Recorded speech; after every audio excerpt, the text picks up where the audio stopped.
Bonjour à toutes et à tous, bienvenue dans l'hebdo, un retour sur l'actualité de la semaine. C'est un fait divers qui a marqué la semaine, l'accident mortel d'un couple et de leur fils d'1 an et demi à Sainte-Gemme-la-Plaine ce lundi. Leur voiture et un tracteur sont entrés en collision. La mère et son fils ont succombé à leurs blessures à l'hôpital. L'amicale laïque de Nallier, l'école Georges Brassens et le club de foot Espoir 85 ont lancé une cagnotte sur le site Litchi. Des fonds pour soutenir surtout Zélie, 5 ans, orpheline depuis l'accident. Dans le reste de l'actualité, c'était le retour de la pluie cette semaine après plusieurs jours de canicule en Vendée.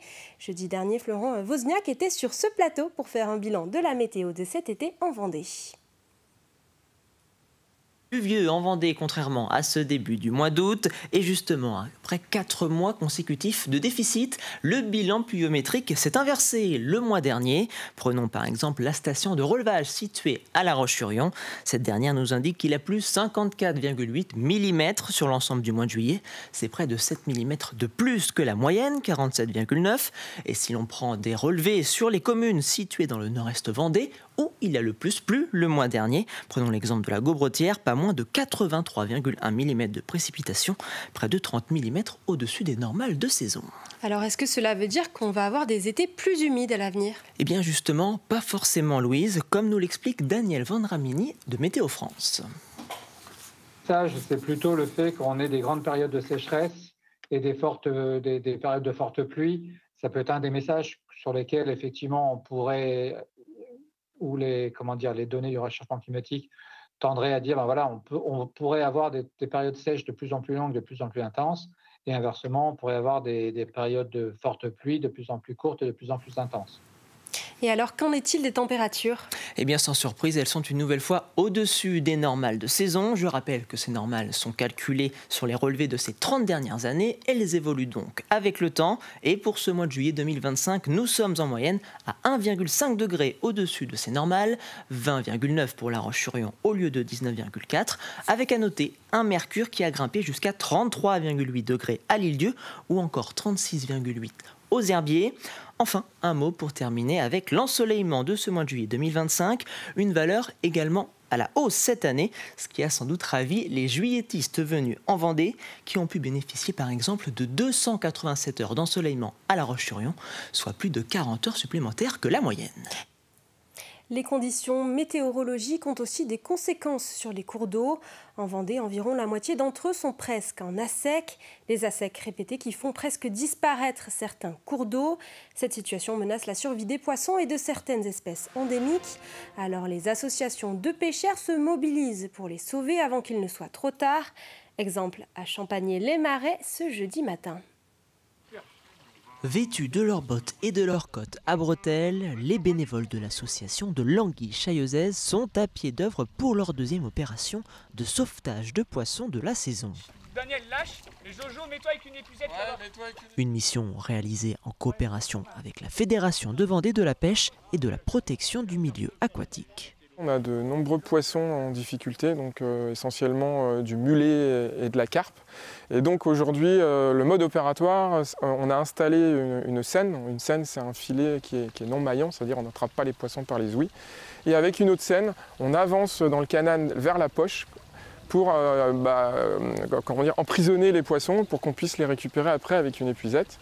Une fois qu'on les a récupérés avec une épuisette, on les met dans des bassines et on vient les mettre au-dessus, sur la partie où il reste de l'eau. Car en cette mi-août, environ 50% des petits cours d'eau du département sont quasiment en assec. Alors les bénévoles répondent présents et s'arment de courage pour entreprendre ces sauvetages périlleux. On ne peut pas faire toute la longueur du canal, ce serait trop compliqué. Marcher dans la boue pendant 1 heure, je peux vous dire que c'est physique. Disons qu'on est soulagé quand même, parce que bon, s'il faut dire, on a quand même sauvé, je dirais 1 tonne à 2 tonnes de poissons quand même qu'on a remonté au-dessus. Parce que là, surtout, ce qu'on avait peur, c'était le taux de sel qui remonte dans ce canal. Et je ne sais pas si vous avez vu plus haut, il y a quasiment plus d'eau dans certains endroits.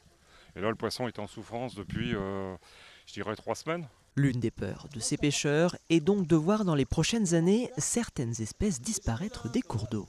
Ah oui, c'est important, même si ça reste que 80 ou 100 kilos, c'est toujours ça de sauver qui va pouvoir recoloniser quand les conditions seront meilleures les canaux ou les cours d'eau. Donc c'est vrai que c'est important. Ça reste une goutte d'eau, mais la goutte d'eau est importante quand même. Tant qu'il y a une goutte d'eau, il y a de l'espoir. À ce jour, la Vendée peut compter sur 37 associations agréées pour la pêche et la protection du milieu aquatique. L'actualité en bref, c'est ce camping, le Sable d'Or à la Tranche-sur-Mer, qui ferme totalement ce samedi à l'initiative de ses propriétaires. Un arrêté préfectoral avait déjà ordonné la fermeture ce lundi de la discothèque, du restaurant et de la piscine de l'établissement. De graves manquements aux règles d'hygiène, de sécurité et à la santé publique avaient été constatés lors d'un contrôle inopiné le 13 août. Une partie du camping faisait déjà l'objet d'un arrêté de fermeture administrative par le maire, mais cette mesure n'avait pas été respectée. Ils travaillent dans les campings, mais aussi dans les restaurants ou dans les parcs de loisirs. Les saisonniers sont nombreux à être mobilisés partout en Vendée en ce mois d'août. Mais le secteur peut se révéler précaire une fois la haute saison terminée. Les îles Dieu et de Noirmoutier ont donc signé un contrat unique avec le Pays du Mont-Blanc pour permettre à ces travailleurs de rester en activité en hiver. Ce partenariat Travail-Mer-Montagne est à l'initiative du groupement d'employeurs Nord-Ouest Vendée. Cette convention a pour but de sécuriser le travail pour les salariés qui font de la saisonnalité, c'est-à-dire qui montent à la montagne l'hiver et qui redescendent sur les métiers restauration et autres l'été. L'objectif, c'était aussi que le salarié ait le même cadre quand il part d'ici, c'est-à-dire que il a un employeur, il a un contrat de travail. L'objectif, c'est aussi de sécuriser le salarié pour qu'il puisse arriver avec un logement qui a déjà été validé par l'employeur. Restons dans une ambiance estivale avec le Téléthon Camping. Une vingtaine d'établissements en Vendée participent à cette opération solidaire lancée le 14 juillet. Le but est simple, proposer des activités ludiques pour récolter un maximum de fonds pour financer la recherche. Alors chaque établissement s'approprie l'événement comme à La Motte-à-Char où le Flower Camping, le pavillon, s'est spécialisé dans les tournois de pétanque. Au niveau des campings, on ne peut pas participer au mois de décembre puisque la plupart des campings, nous sommes fermés. Donc on trouvait que cette initiative de participer en juillet et août était une bonne initiative. Donc tout de suite, nous on a adhéré et puis je vous dis, ça fonctionne bien. On a à chaque compétition une dizaine d'équipes, donc c'est des équipes de 2. Donc vous voyez, ça fait environ 20 personnes qui participent 2 fois par semaine, donc une quarantaine de personnes par semaine. L'année dernière, on a récolté, je crois, près de 700 €. Ils sont arrivés à destination dans le Cantal. 4 cyclistes membres de l'association Chrétiens dans le monde rural sont partis mardi matin du Mont des Alouettes aux Herbiers. Ils ont parcouru chaque jour 150 km jusqu'au Lioran, leur destination finale. Là-bas, le Festi Rural bat son plein ce week-end. Un événement consacré aux défis de la campagne dont la mobilité est l'un des enjeux. Quittons les herbiers pour aller sur le littoral vendéen. C'est surtout là-bas que la pratique du gravel séduit de nouveaux adhérents. Si vous ne connaissez pas le gravel, c'est un vélo à mi-chemin entre le vélo de route et le VTT. Il se pratique surtout sur les chemins caillouteux.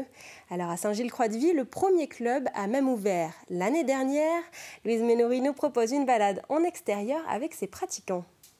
Lunettes sur le nez, casque sur la tête, c'est parti pour une balade en gravel.